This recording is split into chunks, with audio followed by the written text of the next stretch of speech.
שלום וברוכים הבאים למאסטרים בסלון של קמפוס אייל. לי קוראים וייס, אני סגן מנהל קמפוס אייל, ואני מתרגש לארח פה את פרופסור אננט אגרוול, המייסד והמנכ"ל של edX. מיד נתחיל, רק לפני זה נספר, אם מישהו לא מכיר, שקמפוס אייל הוא המיזם הלאומי ללמידה דיגיטלית, שמובל על ידי מטה ישראל דיגיטלית במשרד הדיגיטל הלאומי והמועצה להשכלה גבוהה. אנחנו בקמפוס אייל שותפים של edX, ולצד מאות הקורסים בפלטפורמה הלאומית פה בישראל, מציעים במקביל בפלטפורמה הבינלאומית edX עשרות קורסים של המוסדות האקדמיים המובילים בארץ. ואם זו פעם ראשונה שלכם פה, אז נספר לכם שהמאסטרים בסלון כבר הפך לאירוע עם יותר מ-90,000 צופים. שוחחנו פה בין היתר עם הפרופסורים והמומחים אהרון שחנובר, דן אריאלי, יורם יובל, ליעד מודריק, דוד פסיג, שמעון אזולאי, וגם עם הרב בני לאו, אתגר קרת ונוספים. כל השיחות האלו אגב זמינות לכם בעמוד הפייסבוק של קמפוס אייל ובערוץ היוטיוב שלנו. ועכשיו נעבור לאורח המכובד שלנו. Hello, Professor Anant Agarwal, founder and CEO of edX. We are happy and excited to host you here today at Campus Ayl's series of Masters. Thank you so much for your time. It is really my pleasure to join you in this conversation. In recent months, we were honored to host here a Nobel Prize winner, an author, a rabbi, and various intellectuals and scientists. We asked them all what lessons they have learned lately ever since COVID-19 has turned the world upside down. As a leader in one of the most innovative organizations in the world of education, we would love if you could share with us what you have recently learned. So first of all, when the pandemic hit the whole world, what we saw was around early March, we saw that the whole world went from learning and working fully in person, the whole world went to working and learning fully online. I mean, the switch was from 1 or 2% working or learning online to 100% learning online. That was a big switch. We saw a dramatic increase in interest in online education. And on edX, in the month of April, for example, we were seeing 10 times the number of people coming and registering on a platform versus the same time 1 month earlier in February. And so in the month of April, we had 5 million new students come to edX and register from all countries in the world. And that number equaled our 5 million number from all of 2019. So we accomplished more in 1 month than in 1 whole year. What we also learned, we asked these learners, why were they coming to edX to learn? And what was interesting was that about 36% did tell us that they were coming to learn because they had more time on their hands because of COVID-19. But 25% of learners were telling us that they wanted to upskill. And this is just the normal. They were working or they were in college, and they wanted to upskill and get new skills that would help them post the pandemic. And then about 11% were people who had been out of a job or furloughed from the company, and they were looking to learn so that they could get a better job or come out stronger after the pandemic. About 16% of students were from colleges, and they were using edX to replace the learning that they would have had at college, and we're trying to learn online on edX to supplement their college learning. So we learned quite a bit as to why people were coming. And perhaps another very important lesson we learned was that on campuses, we are seeing more and more people trying out online learning. And most people, students and faculty, are finding that online learning is quite okay. So I believe that once the pandemic is over, the whole world, all of our campuses are going to switch to blended learning, which is a mix of online learning and in-person learning. And I believe that will become the new normal because everybody has tried it and most people are liking it. And so I believe that in the future, the whole world will begin to move towards a blended learning model as the new normal. So I believe the pandemic is creating a whole new normal for education where in the future, roughly half the education will be online and roughly half the education will be in person. I really do believe that one of our biggest learnings is that the future is going to be blended. That's been eye-opening, thank you. And speaking of on-campus and online, our audience includes many of Campus IL partners who lead digital learning strategies and implementation within their organization. If you had a few minutes with one of them and he would ask you to provide him with 2 or 3 tips, what would they be? The first tip that I would give colleagues in universities is they're all concerned that we are in trouble right now. We all have to be learning online. I would actually ask them to embrace the moment, to turn a weakness into a strength. Because in the past, it was very difficult to get students and faculty to be learning and teaching online. Somehow they had not experienced it before, and so they were naturally against it because they were not familiar with it. But now that everybody's forced into doing it, there's a really great opportunity before us to promote this modality of learning. It is high quality. It can provide new flexibilities for students. It can provide better learning outcomes, particularly when used in the blended learning model. So one big tip I would give faculty and colleagues at university is to embrace the moment and to use this moment to innovate in education, because universities in the world is completely ready for it. They've tried online learning and they're ready for it, to really encourage and promote online learning. That is one. I think the second thing is to begin thinking of what will education look like after the pandemic, and to begin preparing for the new normal. The new normal will be blended learning. So a second tip I would give my colleagues at other universities is to not try to go back to the normal, or not try to go back to what was true in the past, which is 100% in-person learning on campuses. My one strong tip would be embrace the new modality and continue down the path of blended learning, where you create both online and in-person modalities for your students. The third tip would be that learn as much as you can right now. Everybody's learning online, and learn as much as you can by talking to students and faculty, what is working with the modality, what is not working. Conduct experiments. This is your chance to do massive experiments about what works and what doesn't work, so that when the pandemic is over, you will now have data to drive decision-making and to convince people that, hey, look, we should do this kind of thing in person. We should do this kind of thing completely online, and find new ways of merging the two. So these would be my 3 tips for colleagues and leadership of other universities. Thanks for those tips and insight. That is very helpful, and it brings to my mind our current challenge. You've mentioned that since the beginning of this pandemic, you have experienced a significant growth in the number of learners at edX. However, during this period, we are also hearing more and more criticism from students and parents claiming that digital learning just doesn't work. What would you answer to such claims? It is actually very unfortunate that the kind of learning, the digital learning, so to speak, that a lot of people are doing today is actually not the best way of doing digital learning. What we've done is we have transitioned what we did in person in class, and now we do it over Zoom. So previously we would sit in a class in front of a professor for 1 hour or 90 minutes and just listen to the professor. Unfortunately, we are doing the same thing now. We're just doing it over Zoom. We're sitting in a chair, and then we're listening to a Zoom lecture for 1 hour or 90 minutes. And unfortunately, this kind of learning is not true digital learning.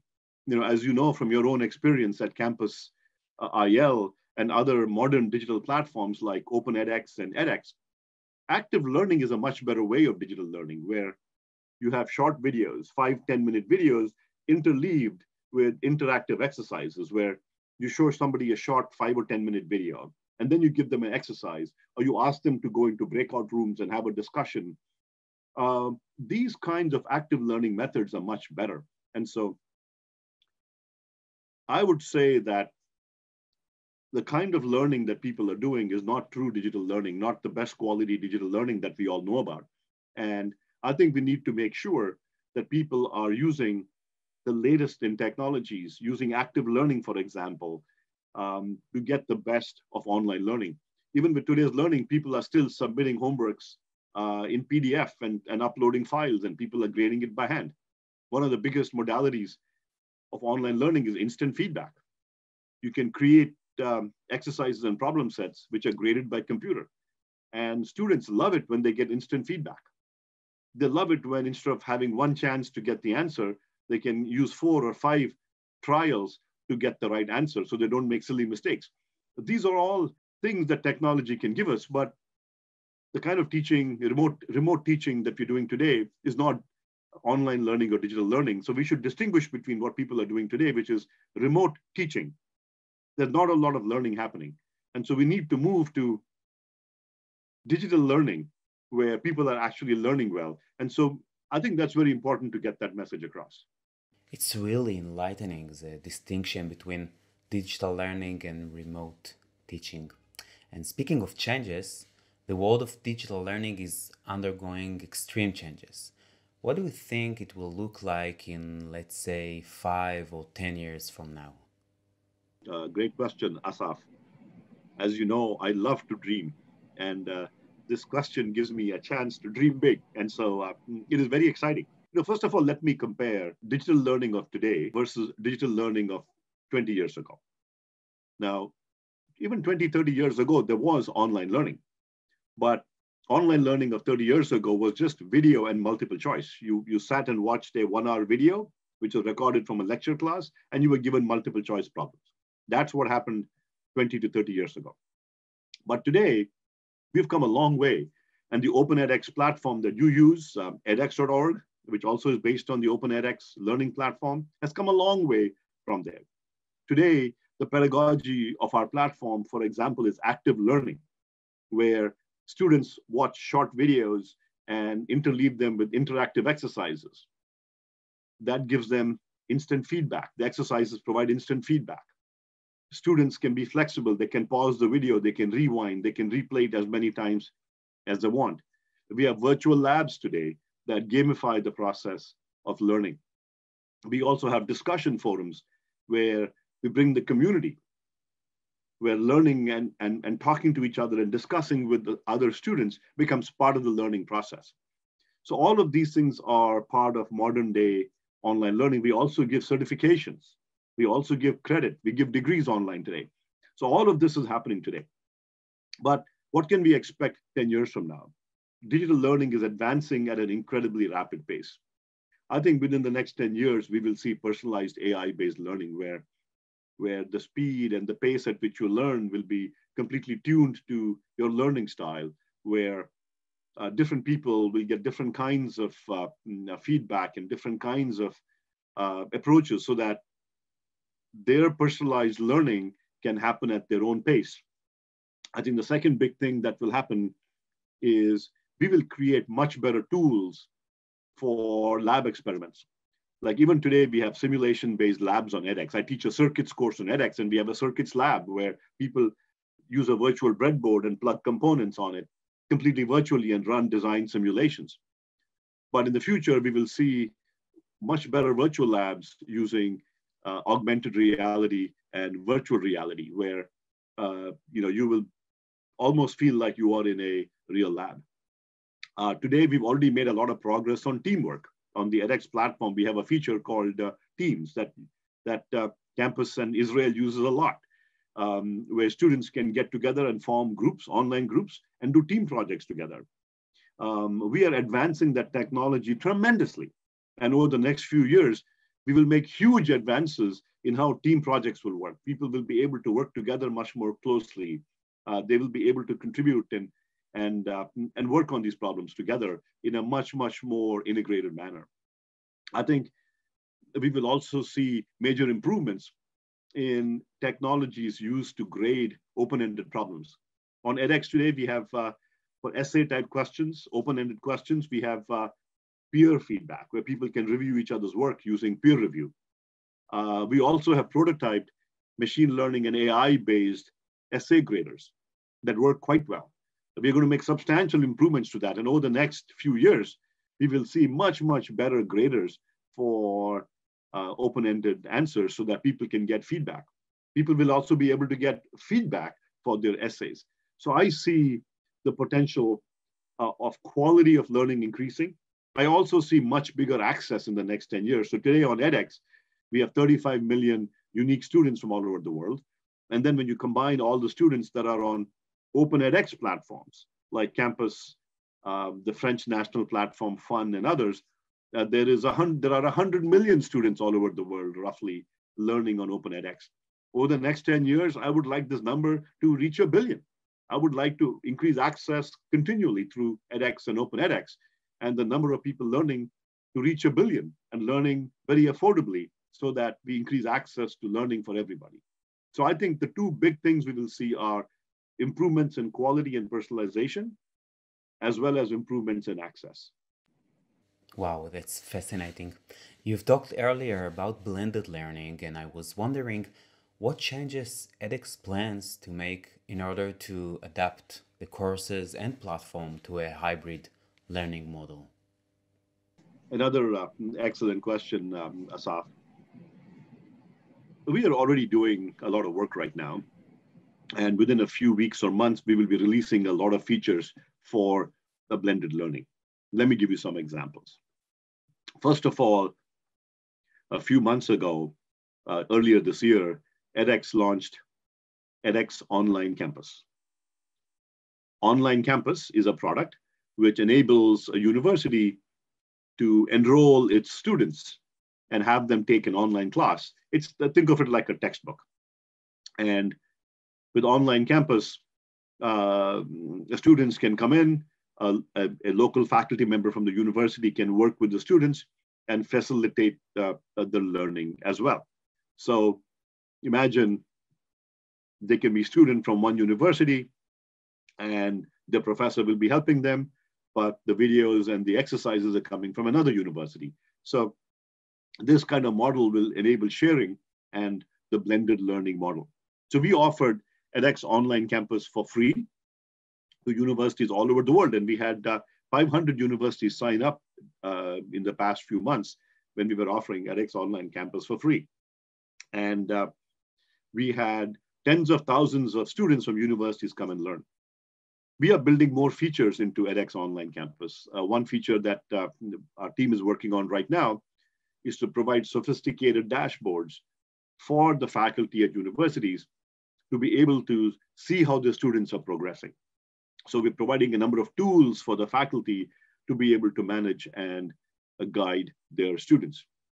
A second big thing that we're providing for blended learning is supporting the various learning models. So we are seeing three ways in which people are using edX Online Campus at universities. One is what we call independent learning. The students are just coming and learning by themselves.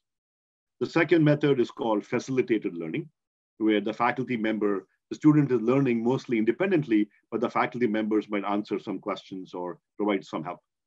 The third modality is blended learning, where the faculty member is actually teaching the course and using parts of the material for the students to learn.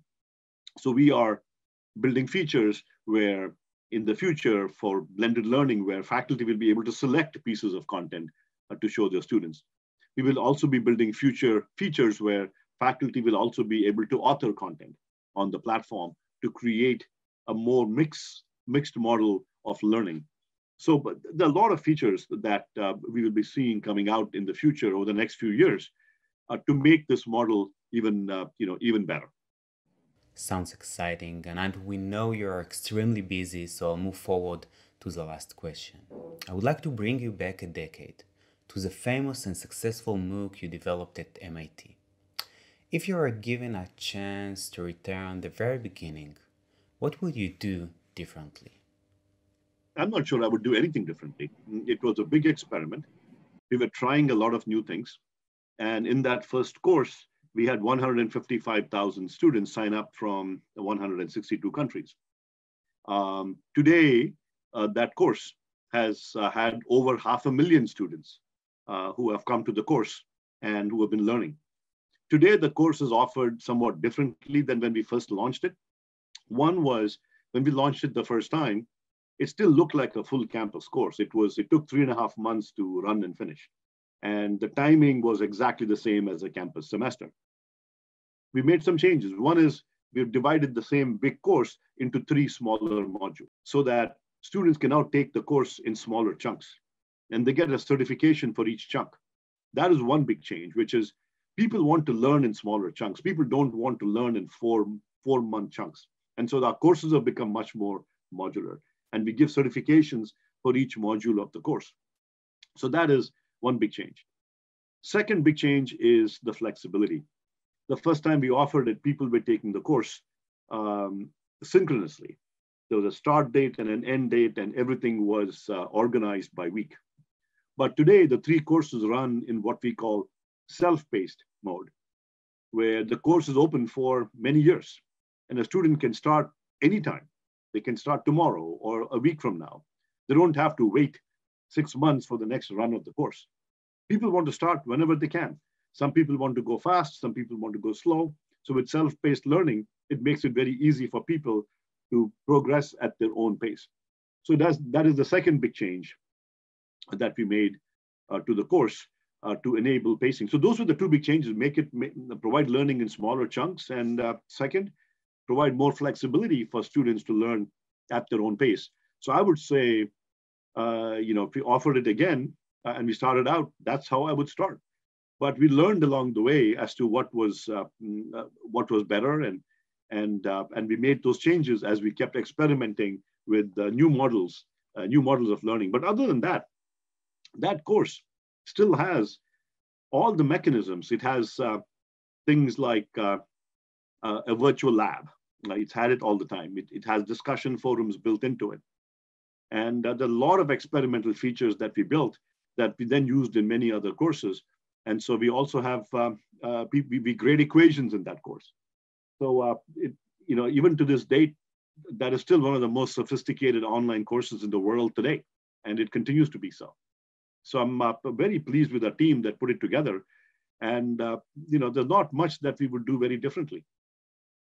That was eye-opening, Professor Agnant Agarwal. It's been true pleasure hosting you on Campus AL series of Masters. I want to thank you again for this fascinating conversation. Thank you very much, Asaf. It was a real pleasure for me to have this conversation, and I wish you all the best, and all my colleagues and students in Israel and on campus, I wish them all the best and safe health.